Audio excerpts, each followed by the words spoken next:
varias veces, principalmente por las mediciones a nivel local de la inflación y otros temas vinculados a salarios, canasta básica, además. Pero bueno, en este caso vamos a charlar sobre estos anuncios. Gonzalo, ¿cómo va? Buen día, gracias por haber venido. Por favor, buen día y un gusto estar aquí en la radio con ustedes. Bueno, ¿cómo has tomado principalmente o qué opinión tenés de estos anuncios largos, ¿no?, que ha hecho el gobierno nacional? Bueno, yo creo que muchas opciones no le quedaba posteriormente a los resultados de las PASO. Ujú. Digamos, muchos analistas políticos dicen que le fue mal, pero no tan mal a Massa, Sí. en función de la realidad económica. En general, los argentinos suelen votar con el bolsillo y con la inflación que estamos padeciendo, más otras cosas más, todas graves, por supuesto, que haya quedado en el puesto que quedó. eh, la verdad que no está tan mal. De todas formas, quedan 2 meses de trabajo y la cuestión es qué hacemos en 2 meses de trabajo. Claro. ¿Qué hacemos en 60 días o un poco más de 60 días para revertir? Digamos, está claro que el político lucha por competir por los votos. No hay otra. ¿Sí? Cuando uno estudia en economía, una de las tantas materias que estudiamos se llama finanzas públicas, estudiamos estas cuestiones de la competencia feroz que hay de los votos.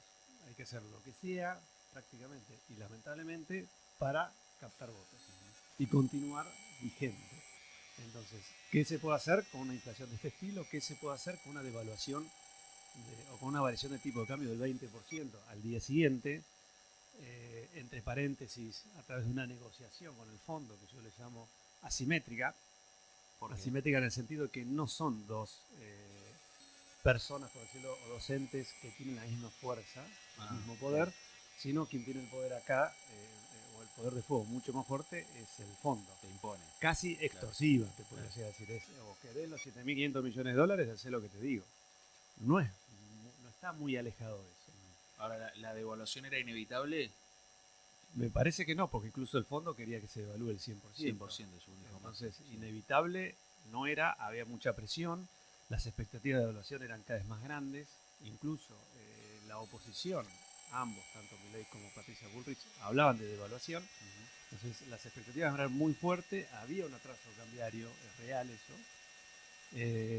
y se negoció 20% de un saque de muy poquitas horas que eh, dado que uno devalúa sin ningún plan de contención, que es lo que se le reclama siempre, podés devaluar, pero ¿cuál es el plan para contener el resto de las variables? No ocurrió, y lo que sucedió es un traspaso absoluto de esa variación a precios. Ujú. Absoluto quiero decir casi en el mismo Sí, día sí, o fue en el automático. Sí. transcurso de los primeros días de la semana con un piso del 20. No suele ocurrir eso. Cuando uno estudia el caso de América Latina, qué pasa con las variaciones del tipo de cambio, cómo se traslada a precio, en Argentina duplica el porcentaje de América Latina. Es decir, en América Latina el 10% de la devaluación se traslada a precio, prácticamente en los pocos meses, en Argentina es el doble, es el 20%. Pero acá fue calcado.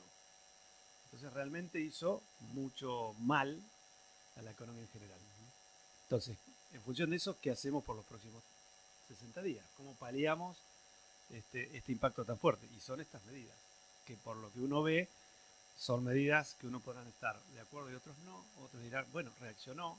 Otro es tarde. ¿Por qué no hicieron las cosas antes? Claro. ¿Por qué no se devaluó mensualmente a una tasa superior a la inflación? Porque ese Ese es es un su tema. problema. Massa lleva un año y algo. Llegó un año y algo. Yo sí suelo decir, digamos, en este gobierno, uno compite por ser presidente y sabe o debería saber lo que se encuentra y debería tener un plan para ver cómo salir. Eso no lo niega nadie. Pero yo siempre digo, bueno, Alberto en este caso, asumió sabiendo que había una deuda, la más grande de la Argentina y la más importante desde el punto de vista del Fondo Monetario. No importa si ganaba él o ganaba quien sea, ya entraba en menos de 45.000. ¿Sí? Eso no es sencillo. Es decir, es un evento, yo digo, esto es un evento interno. ¿No? Por una decisión interna se asumió con una deuda, se tomó una deuda. Después, pandemia, que es un evento externo, y, digamos, impacta en todo el mundo, pero Argentina, ya lo sabemos, le pega mucho más fuerte. la guerra de Ucrania y Rusia es externo, le impacta al mundo, pero más Sí. en Argentina, y después viene una sequía que es interno, pero no lo puedes manejar, que es climático, la peor de los últimos 25 años. Hay muchos eventos, 4 eventos, 2 externos, uno propio y uno interno no elegido, que hace que estemos, además de las malas decisiones, además de las peleas internas, es decir, y Massa agarró o tomó el mando en un momento complejo, que no es que antes veníamos bien, sino ya venía complejo, y uno por así, bueno, por lo menos tomó medidas. Otro decís, se durmió, ¿por qué esto que estamos hablando? ¿Por qué no devaluó? En vez del 6-7%, devaluaba el 9 el 10. Hacía una devaluación superior en función de la inflación y no atrasaba tanto el tipo de cambio. Y ahora, en agosto, venía con una devaluación del 12% mensual. Entonces, cuando uno devalúa el 20 de una sola vez, es como, bueno, adelanto los 2 meses en una sola medida. Ahora, yo te digo, desde el 2011 que no crecemos. Sí, correcto. Un problema muy grande. Está clavado en 6 millones de empleados privados registrados. Es decir, lo que no absorbe el sector, ¿no? O sea, desde lo que no absorbe el sector privado, lo muy- absorbe el público. entonces teníamos posibilidad de tomar medidas mucho antes de que llegara la pandemia, la sequía, la guerra de Ucrania. El tema es qué recursos tenés disponibles para tomar. Bueno, emitís, Y el ejemplo de otros países, Gonzalo. emitís. Porque los demás países tuvieron lo mismo que nosotros. Sí, claro, es lo que yo digo. Pandemia y guerra de Ucrania impactó al mundo. No es pobre Argentina, pobre nosotros los argentinos que Claro. habitamos en este territorio, es impactó en el mundo. Pero está claro que hay países que tienen mayor espalda financiera, Claro. están saneados, tienen otros equilibrios, nosotros no tenemos ninguno. Entonces ese es el tema. Es como que vos salís de una fuerte gripe o justamente del COVID y te agarra gripe A. Y estás queriendo salir y te agarra no sé, la influenza. Es decir, no lográs salir nunca. Ahora hasta los lobos marinos. Sí, sí, Sí, la gripe Sí, aviar. ahora tenemos, es decir, Sí. yo entiendo lo que vos decís, es verdad. Hace muchos años que no crecemos, que estamos estancados, que caemos un 10%, después volvemos a subir un 10%, es decir, nivelamos, pero fíjate que en todo ese tiempo tenemos cada vez más pobreza, más gente fuera del sistema. 6 millones de trabajadores privados registrados, tendremos unos 3 millones y medio de empleados públicos, tenemos otra cantidad muy grande de monotributistas, que son los que han ido quedando fuera del mercado laboral, que Ahora aportan, digamos, el aporte no es sustantivo. Tenemos 6 millones de Sí. jubilados. Perdón, Rodrigo, Sí, hay sí, que sí. decir a la gente que por favor nos llame, que deje. Sí, que nos dejen un WhatsApp. Que dejen un WhatsApp, que Sí. dejen la pregunta, que no saben, no queremos cortarlo a. Claro, no queremos cortar el concepto. Ahora el gobierno decía que con estas medidas la idea era ampliar por lo menos en 1 millón la cantidad de trabajadores registrados, los trabajadores informales que pasen a ser registrados. ¿Es posible eso? Es difícil de comprobar. Digamos, uno siempre cuando hace este tipo de medidas o cualquier otra, en general hace estimaciones. Uno toma decisiones en función de estimaciones. Y cuando uno habla de atrás, bueno, ¿qué son las estimaciones? ¿Un Excel? Bueno, posiblemente sea un mapa conceptual y sea un mapa en un Excel donde uno hace supuestos. Y en función de supuestos tomas decisiones. Claro. Entonces, acá se estima que va a haber entre 700 mil millones de pesos y 1 billón. Sería medio punto del Producto Bruto Interno. Cuando uno ve medio punto del Producto Bruto Interno, no es nada. Medio punto para semejante cantidad de medidas no es nada. El tema es, ¿alcanza? El tema es, ¿por qué no lo hizo antes? El tema es, bueno, medio punto no es nada, pero guarda, tenemos un déficit fiscal en el cual cerramos con el fondo que sea a fin de año de 1.9 puntos, 1,9 puntos del Producto Bruto. Ahora le estamos sumando 0,5, 0,6. Bueno, ¿cómo vamos a hacer para cumplir a fin de año con ese 1,9 cuando estamos estimando gastar acá 0,6? Bueno, hay que bajar otras partidas para nivelar y alcanzar. ¿Cuál? ¿Cuánto margen tenemos? Bueno, subsidios es uno, se está haciendo. Lo estamos sintiendo, ¿eh? Sí. Lo que es energía y gas, lo estamos sintiendo. No- El gas de 2000 y pico estaba subsidiado, pasé a 26.000. por eso digo, lo estamos sintiendo. Es el Estado, o hemos estado acostumbrados a que el Estado subsidie estos Claro. servicios y ahora que fuertemente el fondo dice se terminó, ahora nos viene a nuestro bolsillo. Que es lo que el gobierno, seguramente este gobierno no quisiera hacer, pero no tiene mucha opción. Entonces estas medidas, la verdad, porque está orientado a trabajadores privados y estatales, está orientado a lo que es plan trabajar, está orientado a jubilados. Eso no creo que sea para incorporar. Ya están registrados, ya están dentro del Estado.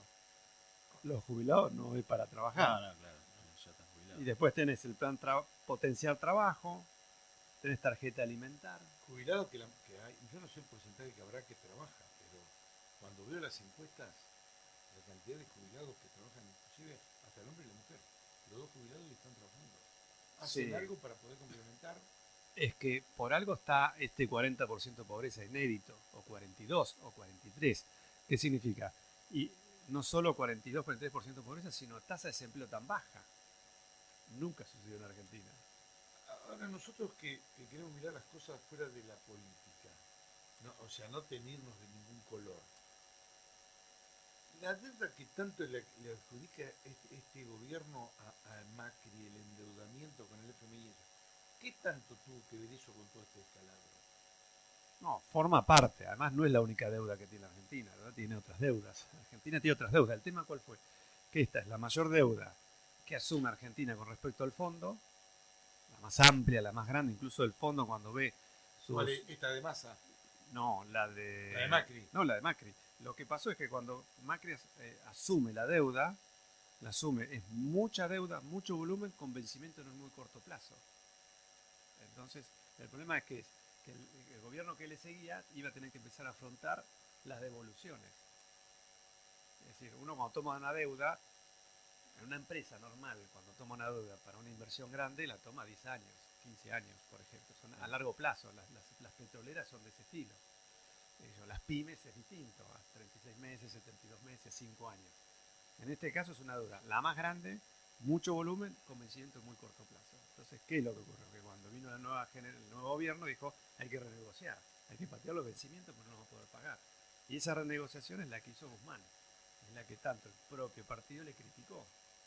Guzmán decía que era la mejor posible para mantener la sustentabilidad de la Argentina, y no era tan así. Entonces, ¿qué hizo? Hizo un modelo nuevo de 3, 4 años donde el fondo cada 3 meses viene a controlar que hagamos los deberes, si lo hacemos nos desembolsa, pero lo que no desembolsa vuelve al fondo. Simplemente el fondo lo que hace es supervisar que hagamos bien las cosas, acomodar las cuentas, bajar los gastos, subir los impuestos, la receta siempre. Pero bueno, lo tenemos dentro del fondo, a mucha gente no le gusta, pero a otros sí, porque bueno, es el único que controla que hagamos bien las cosas. Aún así no la podemos hacer.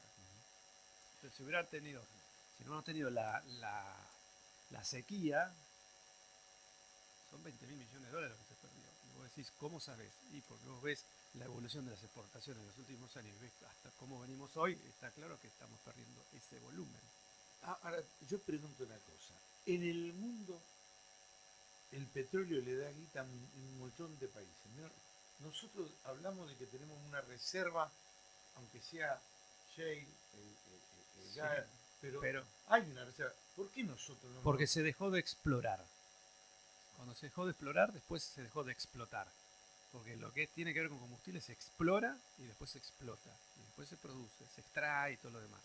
Una gran crítica era cuando estuvo Repsol, es que Repsol dejó de explorar. Y muchos de los dividendos que hizo con las explotaciones anteriores lo invirtió en otros países. Entonces, ¿cómo decir?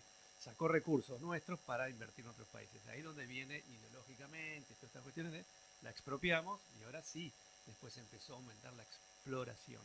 La exploración es ver dónde está. Una vez que lo encontraste, explotás y después extraes y después producís, bla, bla, bla. Eso es lo que uno lee cuando estudia este tema.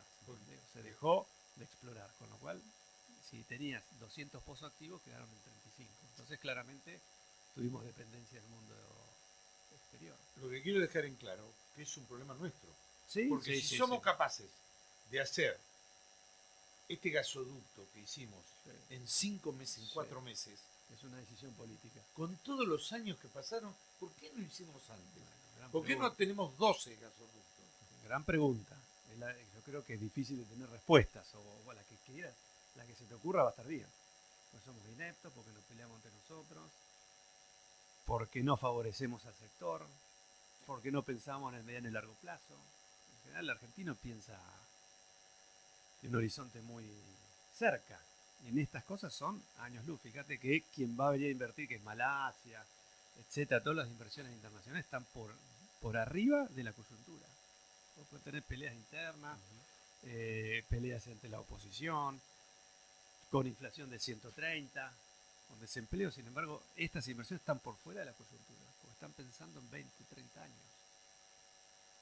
Eso es lo interesante, eso es lo que no tenemos que dejar de perder. O como Amazon, que la idea era tener acá un servidor, mega servidor de Amazon acá en Bahía, Sí. con potencial de incorporación de 800 Al final profesionales. se fue para Chile.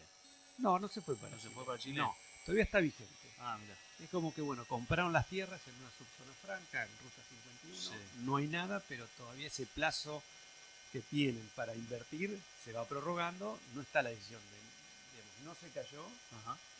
el que vengan, pero tampoco están diciendo nos vamos a Chile si no se cae. Está ahí. Algo están esperando. Claro. Entonces son inversiones que se nos van empresas, pero tenemos que tratar de generar un clima de negocios que es bastante complejo en Argentina. Los argentinos somos complejos. Ahora, vos decís, no proyectamos a largo plazo. Me acuerdo de Milei que en algún momento dijo que para subsanar todo este tema tenemos que pensar no menos de 30 años. Y puede ser. Y pregunto, digo, uno nunca pierde las esperanzas, más allá de que ve que no cambia la historia a lo largo de los años, pero digo, ¿se puede salir de esto del Fondo Monetario, de la Sí, inflación? sí, porque hemos salido del fondo, hemos salido de la inflación, pero el tema es que a veces yo digo, necesitamos 4 o 5 políticas de Estado. ¿Qué significa eso? De Estado, que esté por encima del partido político. Claro. Es como decir en una pyme, necesitamos un manual de procedimiento. ¿Qué significa eso? Que esté por encima del recurso humano. No puede ser que un recurso humano sepa todo el conocimiento que tenga en su interior, en su mente, se va y perdimos el know-how de la empresa. ¿Cómo evitamos eso? Hacer un manual de procedimiento que esté vigente y no importa quién venga. Se mantiene la forma de trabajar. Bueno, ¿cómo hacemos en Argentina para que, independientemente de quién gobierne, tengamos 4, 5, 6 políticas de Estado que se mantengan? Entonces, uno puede decir, ¿cuáles? Bueno, la educación pública, la seguridad, la salud, la ciencia y tecnología. ¿Cuáles? Son las que siempre en general pudo haber tenido Argentina. Pero hay un gobierno que viene y apuesta a la ciencia y tecnología y otro que dice, bueno, vamos a cerrar. O otro dice, vamos a la industria, al crecimiento de la industria nacional o vamos a la apertura indiscriminada sin gradualismo. Es verdad que está bueno proteger a la industria nacional. El tema es cuando lo proteges en demasiado, en demasía, ¿qué ocurre? Que el que está se hace casi monopolista. Claro. Cuando ocurre eso, ya no es bueno lo que hace. ¿Cómo interpretaste lo de Milei con el CONICET? Y yo opino lo mismo, en general lo que opina el resto. No lo podés cerrar, sí lo podés analizar, sí lo podés ver qué están haciendo, sí lo podés orientar. Estoy seguro que hay mucha gente que hace cosas excepcionales y debe haber otras que No hace quizás, nada. pues, no digo no hacer nada, porque tienen, digamos, el investigador del CONICET tiene, digamos, compromisos de producción, de investigaciones. Tiene equipos de trabajo, tiene un salario, tiene a veces desembolso para poder hacer una investigación en particular. Y no es la abre ahora y en 5 años la termina. No, por año tiene objetivos que cumplir. Ahora, quizás sí haya que orientar, como sucede en muchos lugares del mundo. ¿Qué necesita la Argentina? ¿Qué tipo de resultados? ¿Qué tipo de industria? En otros lugares del mundo que incluso las universidades se distribuyen la especialidad. ¿Querés saber sobre energía eólica? Bueno, a la Universidad X, Claro. que son los especialistas, trabajan exclusivamente de eso. ¿Querés saber sobre cultivo de cannabis, de toda la salud? Bueno, anda a la otra universidad. Bueno, quizás debiéramos tener una política de orientación. Bueno, ¿cuáles son? Por ejemplo, hay universidades, o yo te hago el caso concreto en la Universidad Provincial Sudeste. Yo soy docente de ahí y tiene líneas de investigación. Tiene 4 o 5 líneas de investigación que le interesa a la universidad, orientadas al desarrollo local y regional del sudeste de la provincia. No vas vos y presentás algo que tenga que ver con satélites lanzados en Cabo Cañaveral. No, tiene que ver con digamos, investigación del sudeste de la provincia de Buenos Aires. Bueno, eso sí podría ser tranquilamente, eso se podría revisar.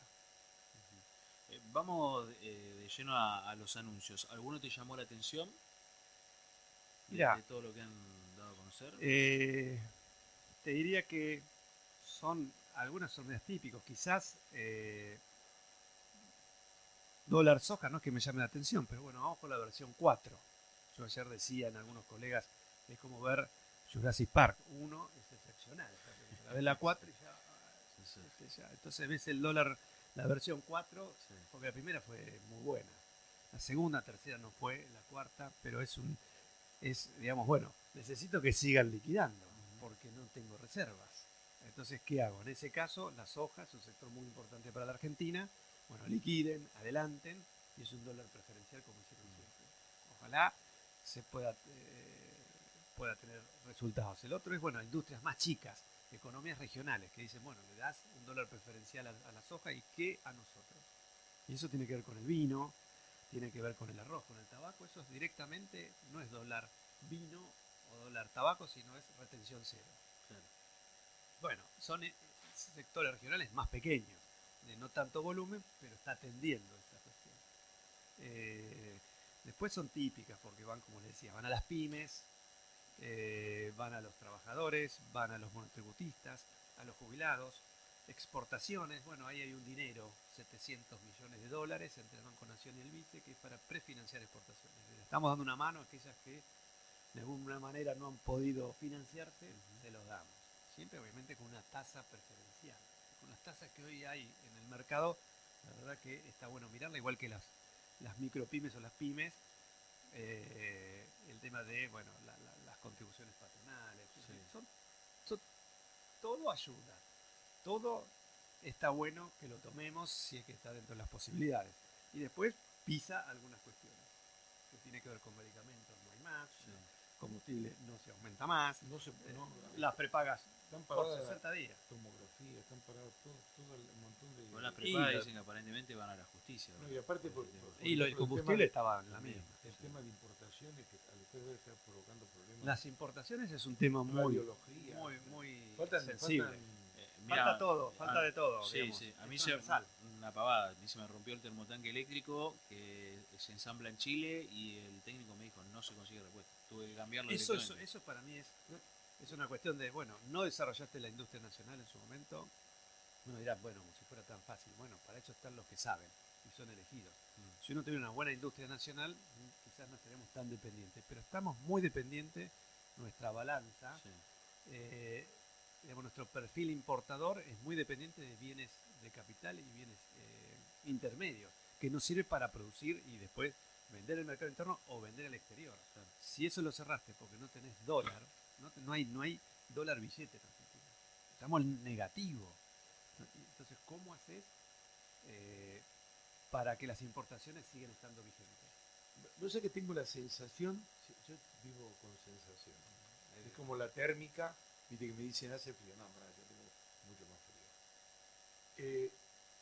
Si se penalizara y se condenara la mala praxis en política como en las demás profesiones, habría mucha gente que estaría complicada con la justicia. No lo dudes. Punto número uno. Y punto número dos, la jubilación es un problema en el mundo. ¿Por qué en la Argentina es 10 veces más problema? Porque hoy no tenés los recursos para financiar el gasto en seguridad social. ¿Por qué? Porque tenés casi más jubilados o igual cantidad de jubilados que aportantes.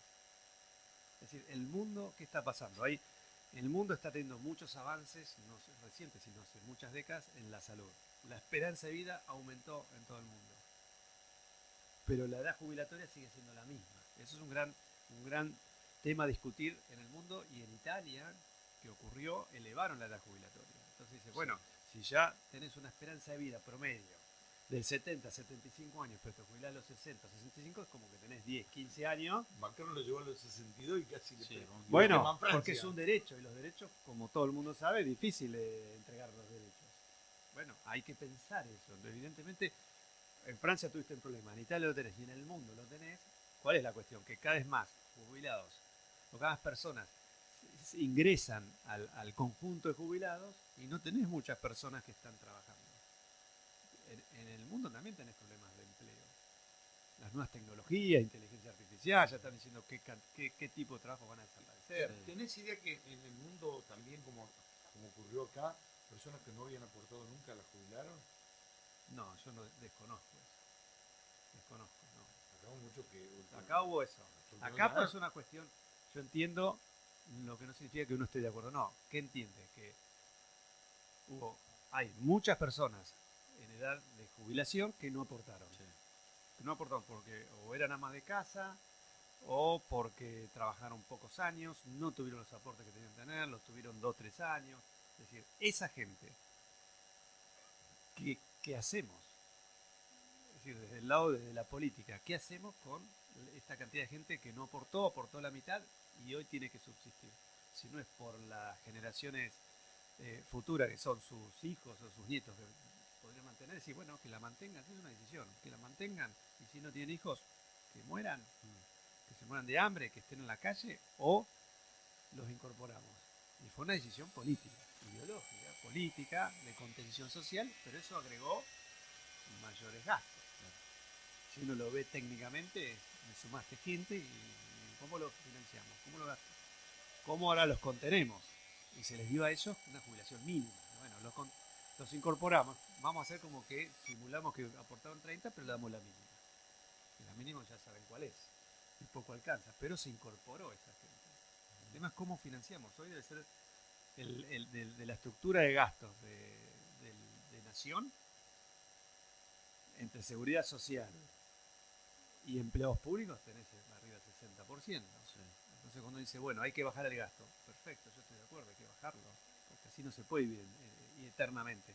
¿Dónde? ¿Cómo lo hacemos? ¿Cuáles son? Desde el más chiquito, que pueden ser gastos de representación, hasta colaboradores en el Senado, en diputados, que sabemos que muchas veces se quejan y dicen que son una pyme, ni siquiera pyme, Claro. cada senador diputado tiene 20 personas, es una pyme, grandecita. Bueno, habrá que limar todos esos gastos superfluos, más hacer un buen trabajo de ingeniería, ver dónde uno puede recortar. Complicado, porque el Congreso Claro que, que es complicado. que ha funcionado cada 4 meses, Eso es una locura. 17.000 personas laburan. Es una locura. Es decir, hay gente que hay economistas y colegas que siguen de cerca esto, conocen la cantidad y lo valoran. Lo valoran o lo valorizan, lo llevan a billetes. Esto es lo que se gasta por cada persona, cuando se podría estar gastando en otra. Sí, obvio. A ver, ese gasto, cuando vos lo ves en relación al Producto Bruto Interno, es minúsculo, no importa. Por algún lado hay que empezar. Entonces hay que hacer una cirugía en ese tema y obviamente cómo mejorar tus impuestos, porque hay carga impositiva muy alta, hay muchos impuestos distorsivos, pero hay muchas empresas también que, bueno, la evitan. Uno dirá, bueno, tienen razón, y ahí está el tema. La empresa invierte para ganar. Gonzalo, yo para ir cerrando todo este tema de la devaluación, hablaba mucho de inflación de 2 dígitos para agosto. ¿Cómo viene la medición? Bueno, mira, nosotros vamos a tener vamos a tener el dato final primeros días de la semana que viene. Ajá. De todas formas, hasta la tercera semana de agosto tenemos información del capítulo de alimentos y bebidas, que es el más importante. Sí. Es el más pesado dentro de la canasta, y hasta la tercera semana venía con un 7% de aumento. Promedio, ¿eh? Sí.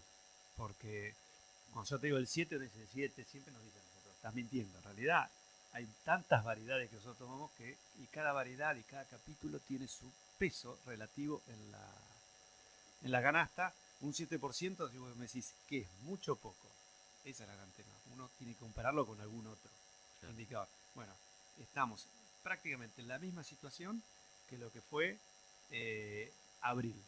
Digo, sí, ¿qué pasó abril? Tuvimos 8,1 de inflación. Fue la más alta de los últimos 20 años, fue abril. Y ahora estamos en la tercera, igual que lo que fue abril. Es decir, abril fue 8,1 en nivel general. Cuando no alimentos y bebidas, de abril fue casi 10%. Y ahora estamos en 7. Y la otra cuestión que no podría hacer es, en agosto tuvimos 6, en julio 6,1. Si no tomamos el aumento de la carne, el aumento del combustible, la carne fue como 50%, 40-50%, el combustible el 12%, electrodomésticos fue un 20-25%.